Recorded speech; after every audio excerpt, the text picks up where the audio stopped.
Welcome back to another video. My name is Shamyra. If you are new to my channel, I am an obstetrics and gynecology coder, and this is going to be a regular work vlog at home. I do work from home full time, Monday through Friday, and today I decided to do like a 8 to 4:30. Normally I like to get up at like 5 to start working, but lately I've been starting a little bit later. So in this video, you guys will code some cases with me, and I'll explain more about my job later on in the video. Make sure you guys give it a thumbs up, subscribe if you're new, and check out my coding playlist because I have plenty more coding videos just like this one if you guys like it. So let's get into this video.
Okay, so as you guys seen, all I'm doing is reading documentation, and I have to assign the appropriate CPT and ICD-10 code.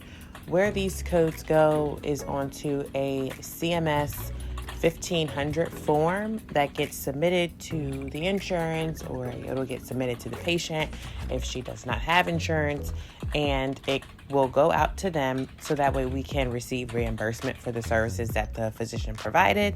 I take care of physician billing. I do not do hospital billing. So hospital billing services would be on a UB4 claim form. So my services are always on the CMS 1500 claim form. I know that's probably like, you probably have no idea what I'm talking about, but for those of you that do coding, you know what I'm talking about. Another thing that I do is, you're probably wondering why I have this headset on my head. I do not talk to customers at all. I had this on for the sake of the thumbnail, and I just never took it off.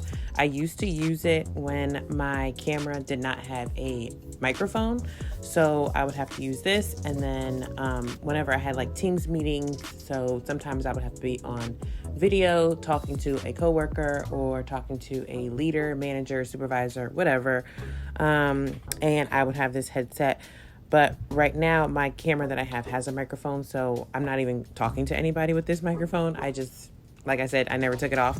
But I do have 15-minute team huddles 3 times a week with my coworkers that also code for OB-GYN, and we discuss issues or problems that we've seen. We also have Teams meetings talking about like coding issues that we see, or maybe they need help with something and want a second opinion on a note that they're reading. I also have to read emails and messages from my providers, office manager, my leaders, other coders in the department. They send out emails that we need to read with like updates on coding and whatever. I have to do that. I review and respond back to our billing team for denials that come in for the services that I review, and sometimes for services that my office had sent out.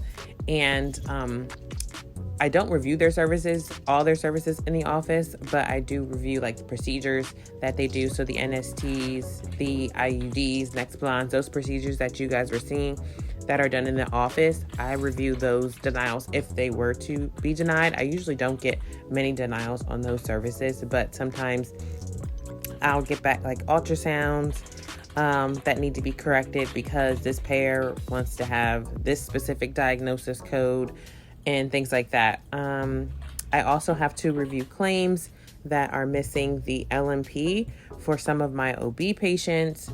And that's because some insurances want to know when the patient's last menstrual period was in order for them to, accept the claim, want to pay the claim.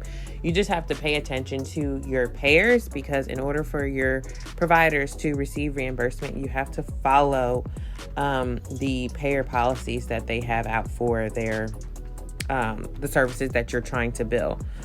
I also have to communicate with my team with coding questions. I think I said that already. I do work 8-hour days, but I can work more if I want to, and maybe I want to have a shorter shift on Friday. They did ask that we not work like 1 to 2 hours on Friday, so I try to work at least like 4 hours on Fridays. Even though I have a flexible schedule, I still have to, make sure that I'm not abusing it. And then they could say, okay, everybody has to work 8 hours Monday through Friday every single day. I had a question that somebody had posted on one of my videos asking if I went to college or do you need a degree in order to do this. I did not go to college for coding. And I do not have a degree. All I have is 3 coding certifications, but you technically only need the 1, which is the CPC certification, in order to do what I do. So don't feel like you have to go to college in order to be a medical coder. That is not true. If you're interested in hearing more about my journey and how I got to where I am, because I did not start out just jumping right into coding. I actually started in food service. So I will link that video above, either in the cards up top, or I'll put it in the description box in case you are interested in trying to see how I got to where I am now. And then for those of you that are having a hard time getting your first coding job, I know a lot of you say like you don't have any experience, but you guys have the certification, and I was pretty much right there with you guys. But you're going to have to kind of like start at the bottom and work your way up when you have that no experience. I'm not saying that nobody is getting hired with no experience, because my employers have accepted people and taken people with no experience. So I'm not saying like there's no way possible that you can get a job with no experience, because it is possible. But some other jobs that you guys should look into to just kind of get your foot in the door are like payment posting positions, front office jobs. So like a POA, which is a physician office assistant, just to kind of like get you in the area that can make it easier for you to transition into that coding job. Look for like billing specialists, or like a customer service job for a billing office. Look for data entry. That's how I got in the door, was data entry at our department was called reimbursement specialist at the time, and I had seen that they had they posted a data entry position on like our careers portal. So I've been with my employer since I was 17 years old, and this year it'll be 11 years that I've been with them. So I feel like if you already are working for the company, it's easier for them to accept your application versus somebody that's coming outside. But I've also seen it where people have applied for a position within the company and they chose somebody that was outside because they had more experience. So it's kind of just like, you won't know unless you try. So keep trying, even though it may seem like it's never going to happen. It took me, I think I became a coder in 2016, and I didn't get my OB position until 2020. So I wasn't applying for the OB position every single year, but they didn't post an OB coding position until 2020, and I finally got it. And I'm just happy that I waited, because this is everything that I wanted. So yeah, don't give up, keep on trying. And yeah, I don't think I have anything else to go over with you guys, but yeah, so I will just continue my work day. And I want to thank you all for watching. I hope you guys enjoyed it. And I want to thank you for the 7,000 subscribers. I am like so excited, because last year I was at 1,000. I hit 1,000 last February. So to gain 6,000 subscribers in 1 year is insane. I'm excited to see what I will do by the end of this year. But yeah, thank you all. Thank you all. Thank you all. And I will see you guys in my next video. Bye.